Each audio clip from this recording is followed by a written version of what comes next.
Everyone, welcome back to our channel. তো অনেকদিন পরে লং ভিডিও নিয়ে চলে এসেছি আবার। থাম্বনেল আর টাইটেল দেখে তো বুঝতেই পেরেছো কি ভিডিও। শিয়ালদা টু বনগা লাইনের ঠাকুরনগরে রবিবার বেলা 2টোর সময় এসেছিলেন আমাদের দেশের প্রধানমন্ত্রী শ্রী নরেন্দ্র দামোদর মোদিজি। তো তাকেই দেখতে যাওয়ার জন্য আমরা সকাল সকাল রেডি হয়ে আমি, দাদু, আমার হাজবেন্ড আমরা বেরিয়ে পড়েছিলাম। তার সাথে আমার ননদ আর তার হাজবেন্ডও চলে এসেছিল, ছিল বাবাও। তো চারিদিকে ভীষণ ভিড় ছিল রাস্তায়। অ্যানাউন্সমেন্ট করা হয়েছিল রবিবার সকাল 10টায় আসবেন প্রধানমন্ত্রী।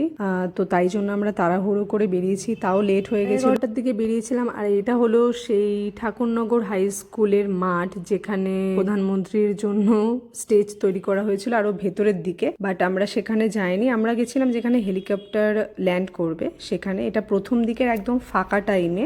বাট কিছুক্ষণ পরে এতটাই ভিড় হয়ে গেছিলো, আমরা বসে পড়েছিলাম। তার কিছুক্ষণ পরে কি হয় সেটা তোমরা জাস্ট দেখো। আমরা সবার ফার্স্টে ছিলাম, সবার লাস্টে চলে হেলিকপ্টার ল্যান্ডের যে জায়গাটা, সেখানে যে ব্যারিকেড দেওয়া যে ফাঁকা জায়গাটা ফার্স্টে তোমাদের দেখাচ্ছিলাম, সেখানটা দেখো কতটা ভিড় হয়ে গেছে। আর আমরা প্রথম দিকে বসেছিলাম, কষ্ট হয়ে গেছিলো বলে, বাট সবার লাস্টের দিকে চলে এসেছি, এতটাই ভিড় ছিল। আমরা প্রায় 3 থেকে 3.5 ঘন্টা এই রোদ, গরম আর ভিড়ের মধ্যে অপেক্ষা করার পর শেষ পর্যন্ত চলে আসলো সেই মুহূর্তটা।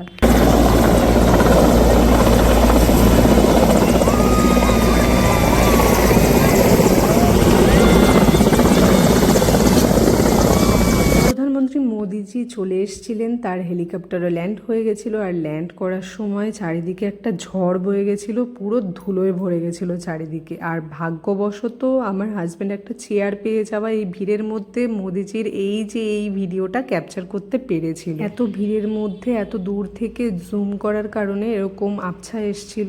তো তারপরে তো সবাই ওনাকে ঘিরে ধরেছিলেন, বডিগার্ডরাও ছিল, একদমই দেখা যাচ্ছিল না। তাই আমরা সোজা ওখান থেকে স্টেজের দিকে চলে যাই। কিছুক্ষণ ওনার কথা শুনে তাড়াতাড়ি ওখান থেকে বেরিয়ে এসেছিলাম, কারণ খুবই ভিড় ছিল। হ্যাঁ, মোদিজিকে দেখতে যাওয়ার এই ভিডিওটা করা মানে যে কোনো পার্টিকে সাপোর্ট করা সেটা কিন্তু নয়। যেহেতু উনি আমাদের দেশের প্রধানমন্ত্রী হন, তাই ওনাকে দেখতে গেছিলাম। তো দ্যাটস ইট, আজকের জন্য এইটুকুই। আমার ভিডিও ভালো লাগলে অবশ্যই লাইক, শেয়ার, কমেন্ট ও সাবস্ক্রাইব করে দিও। চলো, টাটা।